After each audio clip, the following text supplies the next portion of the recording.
안녕하세요. 리터러시 교육 채널 언어의 정원의 대표 이동규입니다. 자, 오늘은 여러분들에게 제가 하이브리드 스키마 독서법이라는 걸 좀 말씀드릴게요. 제가 꽤나 어릴 때부터 체화시킨 저만의 독서법이고요. 그때 버릇을 꽤나 잘 들였던 탓인지 거의 몇십 년 지난 지금까지도 아주 꾸준히 유지하고 있는 매우 유용한 저만의 독서법입니다. 우리 VVIP 인문학 북클럽 회원분들, 또 우리 메타컨셉트 배경지식 에세이 클래스의 회원분들, 제게 이런 질문들을 굉장히 자주 해주세요. 대표님은 어떻게 그렇게 다양한 분야와 장르의 책을 섭렵하시게 된 겁니까? 어떻게 보면 바로 이 질문에 대한 단초가 되어줄 수 있는 것이 제가 오늘 여러분들께 소개해드릴 이 공부법, 바로 이 하이브리드 스키마 독서법이라고 보셔도 무방할 겁니다.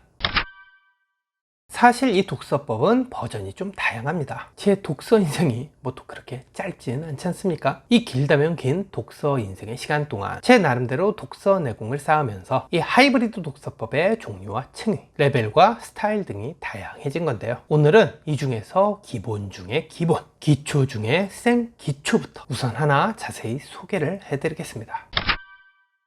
아주 간단해요. 자, 일단 우리가 지식을 얻으려면 당연히 지식책을 읽어야겠죠. 우리 학생 때 표현으로 치자면 비문학류가 될 겁니다. 자, 그렇다면 그 지식책이 다루고 있는 특정한 소재 내지는 특정 주제, 즉 토픽도 있게 마련입니다. 그럼 그 지식책을 읽는 기간만큼은 해당 지식책만 읽는 게 아니라요, 그 지식책이 다루고 있는 그 토픽, 바로 그 토픽과 어느 정도 상관성이 있는 소설책 한 권도 같이 읽는 겁니다. 그래서 그 특정 주제나 소재를 이성적이고 또 논리적으로 다루는 공부도 하면서 한편으론 그 주제 및 소재와 관련하여 이론화할 수 없는 서사들, 그래서 우리에게 다양한 감정, 정서 등을 이야기할 수 있는 문학적 스토리텔링 공부도 병행하는 겁니다. 책 아주 많이 읽으신 분들은 제가 지금 인용을 하나 했다는 걸 눈치채셨을 겁니다. 제가 방금 소설을 두고 이론화할 수 없는 그 무엇이라고 정의했죠. 바로 이 정의를 직접 내린 분이 위대한 학자 겸 소설가였던 움베르토 에코였죠.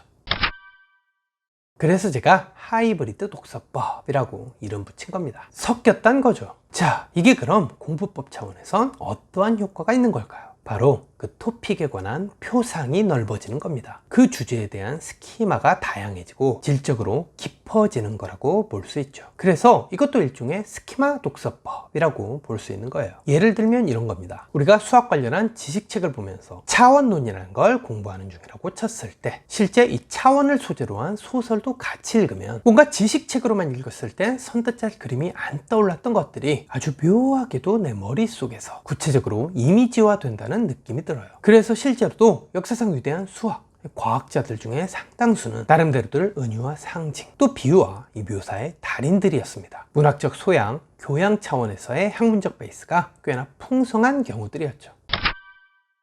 본래 이론적 설명이라는 건 어느 정도 추상적일 수밖에 없어요. 논리적으로 일반화시키고 개념화시킨 것, 그게 바로 이론이니까요. 그래서 이론엔 나름대로 약점이 있죠. 내용이 난해할수록 그걸 접하는 사람 입장에선 심상이 잘 안 잡혀요. 쉽게 말해 조금 거칠게 표현하자면 뭔가 심정적으로 잘 안 와닿는다고요. 그래서 저는 이럴 때 우리 인간의 이 인지적 차원의 사각지대를 소설 읽기로 메워주는 겁니다. 그럼 신기하게도 일단 이 지식책에서 공부한 내용들이 조금씩 또렷한 표상으로, 또렷한 스키마로 내 머릿속에서 계속 자리매김한다는 느낌이 들어요. 그래서 특정 주제나 소재를 훨씬 다면적이고 입체적으로 이해한다는 기분을 갖게 됩니다. 이게 바로 스키마가 풍부해진다는 뜻이기도 하고요.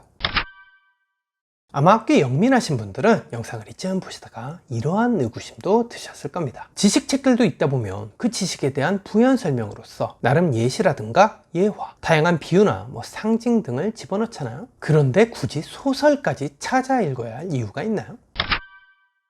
제가 간단히 답을 드리자면요, 네, 이 소설을 읽으시는 편이 쪼가리 예시로 공부하는 것보다 표상과 스키마를 키우시는데 더 낫습니다. 이것도 뇌과학적으로 근거가 있는 얘기죠. 이른바 뇌과학적 공부법에 따르면요, 우리 인간은 서사, 즉 스토리텔링 차원으로 사태를 이해할 때 그 사안에 대한 기억력과 이해력이 훨씬 높아집니다. 왜냐하면 우리 인간은 그렇게 진화해 왔으니까요. 이 얘기도 나중에 한번 아주 깊이 있게 다뤄드릴 일이 있을 겁니다.